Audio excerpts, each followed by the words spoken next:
د دې نه د مخکې سبق کې ومن یرتدد منکم، څوک چې مرتد شو نو د مرتد حکم بیان شوی. دې آیات کې د ارتداد سبب بیانوي چې سړی ولې مرتد کیږي، یو سړی خپل دین ولې پرېږدي. نو د هغې ډېر اسباب دي، خو یو سبب د هغې دا دی چې یو کافرې ښځې سره نکاح وکړي، یا یو کافره ښځه هغه یو مسلمان سره کافر سړی مسلمانې ښځې سره نکاح وکړي، او یا د دې عکس وشي. نو دا نکاح کېدل، دا واده کول کافرو سره، دا د ارتداد یو سبب دی، په دې سړی مرتد کیږي. د دې وجې نه الله حکم کوي چې تاسو ولا تنکحوا المشرکات، مشرکې ښځې سره نکاح مه کوئ.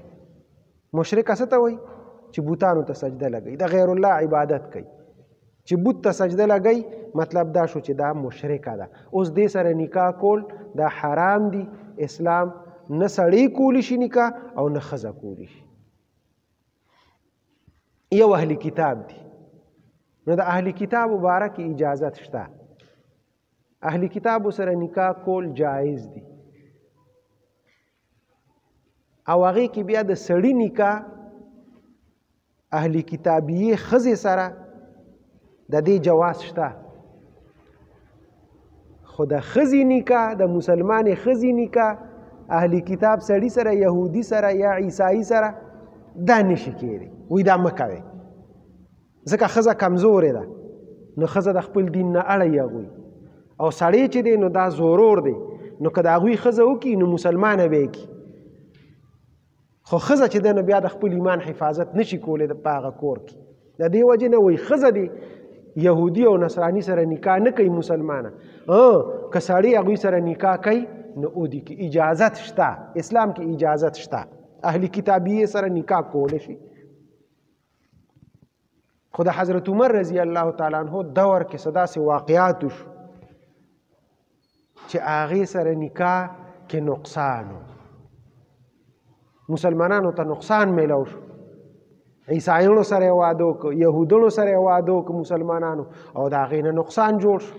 نو حضرت عمر رضی الله تعالی عنہ هغه وی ټیک ته دا د الله حکم دی چې تاسو نکاح ورسره کوئ، خو زه مصلحتاً دا وایم چې تاسو ورسره نکاح مه کوئ. دا د حضرت عمر وینا ده چې نکاح ورسره مه کوئ. اوس قرآن اجازت کړی دی، پیغمبر اجازت کړی دی، خو د حضرت عمر وینا دا ده چې مه کوئ ورسره واده، دې کې نقصان دی. اوس ګورئ هغه د خیر القرون دور و، حضرت عمر پاک دور و، هغې کې وایي چې مه کوئ ورسره. 1400 کاله وروستو چې ته یو عیسایانې سره په دې واده کې چې یاره زه به دا مسلمانه کم، او زه به چې دی نو دا دې خاندان مسلمان کم، او یا چې دی نو زه به اسلام ترویج په هغوی کې وکم، دا چرې هم نشي کېدی. مسلمان نن سبا ډېر کمزوری شوی دی، ستا خپل ایمان هغه مزلزل دی، هغې کې چې دی نو قوت او طاقت نشته، ته به بل څه مسلمان کی. اوس نور مثالونه مونږ ته نه ښکاري، سیاسی نظر نه کوم، خو دا یو راته ښکاري لږ غټ دی. عمران خان یهودنې ښځې سره واده وکړ، هغې مسلمانه کړه، ډېره ښه کار، مسلمانه شوه، کلمې وویله او مسلمانه شوه او نکاح ورسره وتړله، ډېره ښه خبره وه. خو تاسو وګورئ نتیجې سره ووته، نتیجې خرابه راووته. خرابه دا راووته چې زمونږ 2 مسلمانان چې د عمران خان بچي، عمران خان مسلمانو او د هغه بچي چې دي نو هغه دواړه مسلمانان دي او د مسلمان په کور کې پیدا شوي دي. خو اوس څه شو؟ کوم خوا لاړل؟ لاړل ځای ښه. دقه نقصانونه جوړېږي. دا صرف د دې دپاره مې درته ووي، یعنې په هغه مې تنقید غرض نه دی، خو هسې دا مونږ ته ښکاري ده، نور رانه پټ دي، ډېر نقصانونه یې دي. شیعهګان چې ښځه درکوي هغوی د خپل مقصد وي، خپل مقصد د نه کوي، د خپل دین ته دی اړوي. عیسائی چې ښځه درکوي هغه به خپل مقصد ته دی بوځي. یهودیان چې د سره واده کوي هغوی به خپل مقصدي. هغوی نن سبا دا یو سازش دی چې دا مسلمانان په دې جال کې راګیر کې، د ښځو په جال کې راګیر کې.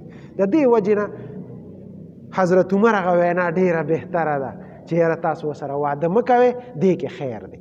نو د هغه وینا موږ دپاره ډېره ښه ده. نور د الله حکم دی اهل کتابیې او نن اهل کتاب کوم دي؟ تورات شته؟ نشته. اصل کتاب خو نشته که نه؟ انجیل شته؟ نشته.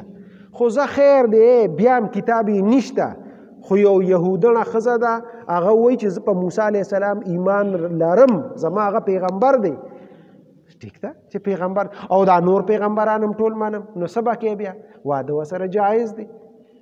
نو شریعت وایي چې جایز دی، خو اوله او بهتر نه دی.